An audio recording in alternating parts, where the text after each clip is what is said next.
I'm Nico, and I'm going to be doing a documentary called Muskets and Musket Balls. I'm going to be covering the weapons used by the Patriot Army, from field artillery, guns, and swords, and telling you some fun facts along the way. I'm Mike Litvinenko, and I hope you enjoyed the documentary. Okay, so the first weapon on our list is the blunderbuss. Start off with the unsung weapon of the revolution, the blunderbuss. Now, the blunderbuss was a cross between a shotgun and a flamethrower. It was used at short range and for cutting down rows and rows of infantry. One man said it was a machine that spewed fire and death, which sounds pretty effective for a gun to me. So, the blunderbuss, why don't we hear about it? I mean, some of you may hear about it. It looks kind of weird. And you definitely know the curve at the end. So, you may know vaguely about it, but not exactly about it. So, what is this? Well, as you can see in the picture, it's a short caliber gun that has usually, not always, a kind of horn shape at the end, so it could not blow up the barrel since it was really, really short range. That's why it was so short. If it was any longer, the barrel would be obliterated by the spread of it. So, overall, that's all the good things about the blunderbuss. But what about the bad? Now, if I didn't tell you the bad things, you'd be wondering why they didn't use the blunderbuss every single battle. The reason for this is because the ammo was pricey. Now the Americans were on a budget. The merchants that they used to buy their guns wouldn't take the American notes because they just printed them if they wanted to buy something, they printed more money. If they wanted to buy something else, they printed money, which made it basically worth as much as a leaf. They wanted it in pounds, and they didn't have pounds. So they couldn't, pounds in British terms, money. And they didn't have it. So they couldn't pay for the ammo of the blunderbuss, so they had a very limited supply. Now what about the fire rate?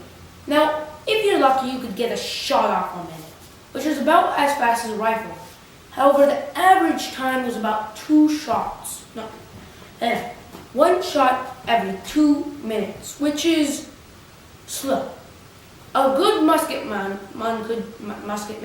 could do 3 shots a minute. So a musket man could kill 6 people by the time the blunderbuss kills, 4 or 5, 6 tops, but they'd be overwhelmed.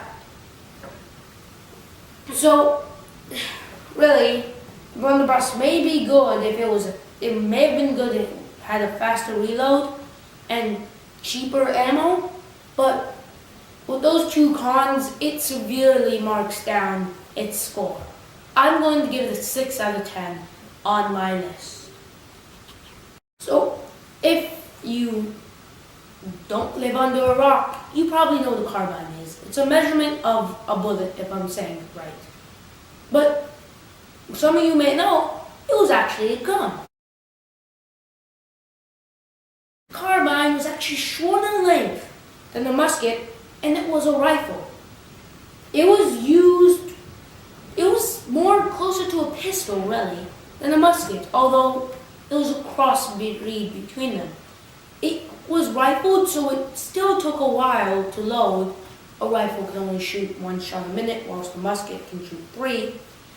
But it was faster, so they could get 2-ish shots a minute. And it had decent accuracy. You could shoot something at 100 yards, and you have a good chance of hitting it, whilst the musket, yeah, good luck with that. So, why didn't they use this? Well, it's rifled, really.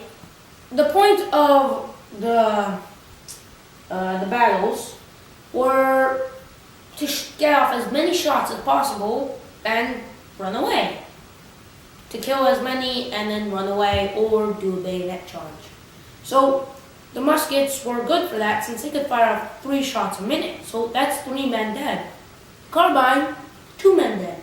Now when you have 100 men, that's a 100-man gap that you could have killed. And some of them may have hit the same person.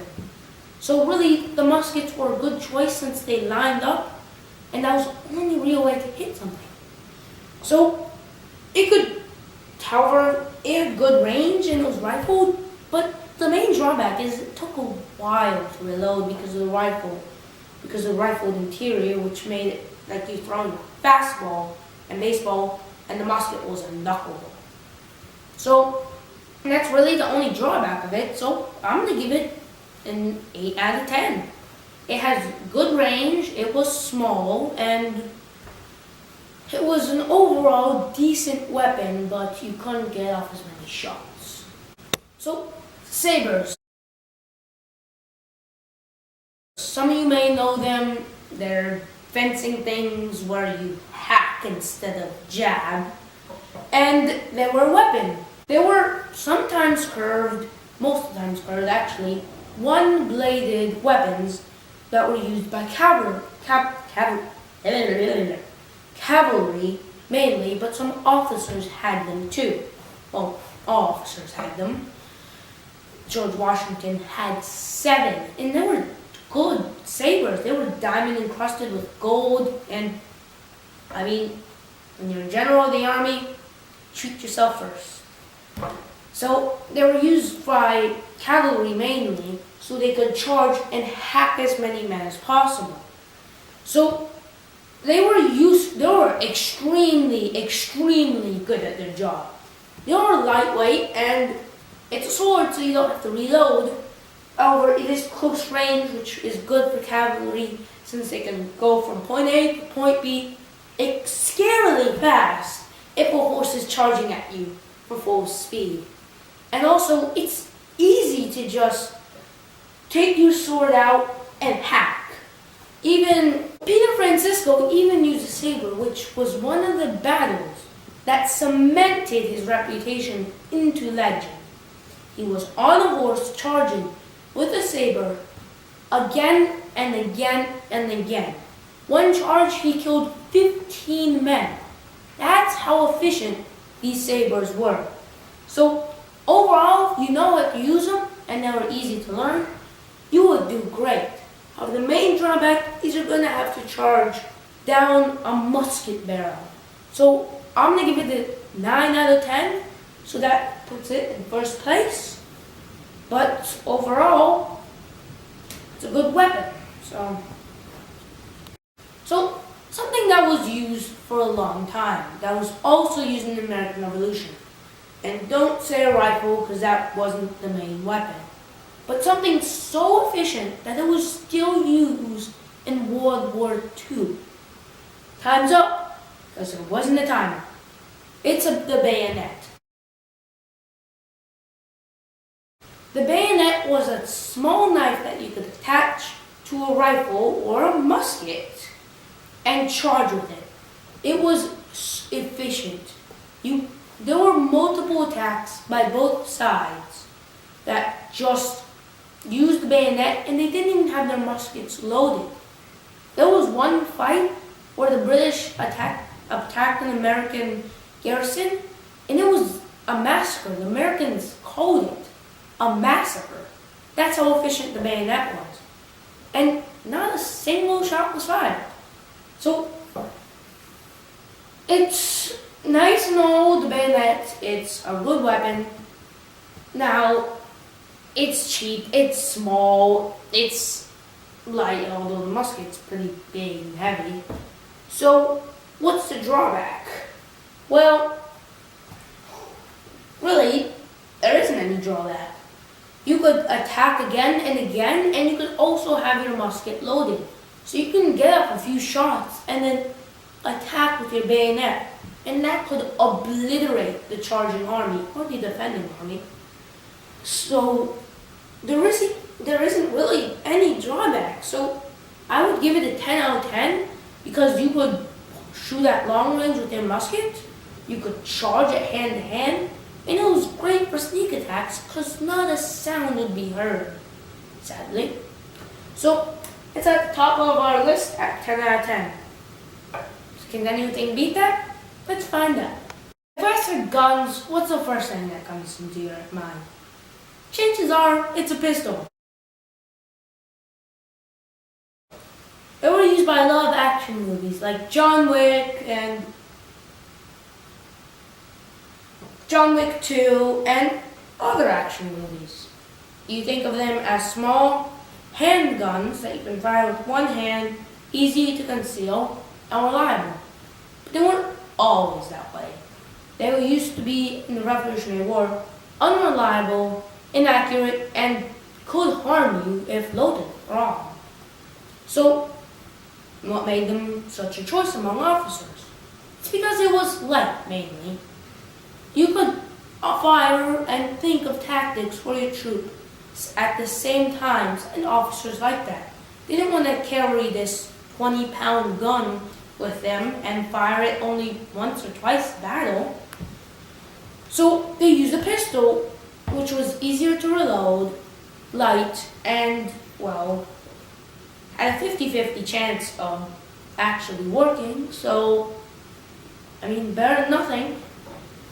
So, it may have been a great choice among officers, and it may have evolved to become this gun of choice and amazing thing which comes to your mind when I say gun. But in the 1700s, none. So I'm gonna give it a 7 out of 10 because there's only really one pro, 2 pros really. It was light, easier to reload, but it was unreliable and had a horrible range. So that's a 7 out of 10. Not knocking out our bayonet in first place. Now, many of you wondering, where's the musket? Right here, I'm about to talk about it. The musket was used by both sides, and it was used by the brown vests. Because the colonists had no steady supply of muskets, most men brought them from home using buckshot and small lead balls that they used to hunt squirrels and other animals. But they were a musket, and they could kill, and that's what mattered. So the musket was big. It was fast to reload. Again, a good musket man could fire 3 times a minute, although they usually did shorter than that to conserve ammunition, which doesn't make sense because you should probably get that battle over as soon as possible. But who knows about these revolutionary and medieval stuff, tactics. It was barbaric by today's acts, but it was smart back then. So, idiots. Anyhow, the musket ball and the musket was basically the weapon of choice by infantrymen. Fast to reload, could fire off many shots, and was decently accurate, not by today's standards, but still. It's the 1700s, people. You're lucky if you're gonna hit something 50 yards away. Like, literally, they had to wait until they were 30-ish yards away, which is 90 feet, until they were sure they were going to hit something, and it didn't just go right above their heads or into the ground. But the musket was basically like throwing a knuckleball. You don't know. It maybe hit the guy right next to the guy you were aiming at, above or below. So they said around 30 yards is the preferred shot. So it may have been a trademark and a staple gun of the 1700s, but I'm going to give it a 7 out of 10 because of its inaccuracy and range by today's standards. But if we're doing the 1700s, that's a 10 out of 10. The swivel gun. It was basically a miracle of the 1700s. Engineering, gun engineering, I don't know. But it's this one. No, Not that one, but that one. The swivel gun had two triggers, one for the bigger bullet and one for the smaller bullets. The smaller bullet was used for small game and the bigger bullet was used for big game. Except they weren't used on game anymore. They were used on people. But even the big bullet was about 3/4 the size of a musket ball. If you put a musket ball in that thing, it wouldn't fit. It just rests on top. So the swivel gun wasn't really that useful since they had to make an entirely different ammunition, and it didn't even kill. It could gravely wound, and you'd have to get lucky for it to kill. And half the time they could just patch up the man and send him back into battle. And the small bullets were even worse. The fact that they didn't improve on it makes sense, really, because of the budget they had, but still, just make it better, please. But they didn't, and if they did make it better, it would be a 9 out of 10 on the list. But they didn't, so it drops all the way down to a 6 out of 10. The long rifle, also known as the North Carolina rifle, was pretty big, and it was a rifle. That means it had little grooves that were spiraling in on the inside, so the musket ball would spin as it went through the barrel, which made it more accurate. Now, they called it a long rifle for a reason. It was 60 inches long. It was 44 to 60 inches long, which is pretty big in feet, 3.6 feet to 5 feet, which they can be as big as a man. And that's kind of hard to wield and heavy. However, some people mastered it through years and years of working. One Timothy Murphy, was part of the Widowmakers, and he changed the course of the American Revolution. He, at the battle with Nathaniel Greene against a British general, he fired a bullet from 300 yards using the long rifle and shot the British general square in the chest, which changed the course of history. If he did not make that shot, we would still be a British colony. And the British considered that act barbaric, because don't shoot an officer, it's bad. But if you shoot an officer, that disrupts the whole chain of command, which is good for the Americans, bad for the British. So it had some drawbacks. It could use a smaller musket ball and fire it at the same pounding force as a musket ball, but you had to use more gunpowder than you'd use for a musket, which they had a short supply of. Washington actually, 75% of all the gunpowder used in the Revolutionary War came from France, and 25% came from other places, and a small fraction was from America. That's why they had a shortage of gunpowder. Still, that 75% wouldn't be enough to outfit the entire army with rifles, which they didn't want to anyway, so win-win. However, I'd give it a 7.5 out of 10, which is still pretty good, but not good enough. You can only fire one shot a minute. It was accurate, but it used a lot of gunpowder. So that's why it got a 7.5 on my list. Field artillery. We're going to cover the cannons, mortars, and carronades. 2 of which you probably heard of, and 1 of which you probably never heard of. The first will be the cannon. Now, cannons were broadly used throughout the American Revolution. However, not many these facts. A good cannon men team consisted of about 15 people, which made sense since the cannons could weigh up to 2-3 tons and could shoot accurately for about 2 or 3 miles. How the shoreline cannons could shoot an easy 5 miles, but they were never moved. And a good cannon team at the thick of battle could shoot 5 to 10. They could shoot around every 5 to 10 seconds, which was faster than the musket. However, if you just picked off a few men of the cannon team, that fast, rapid shooting pace is going to slow down dramatically.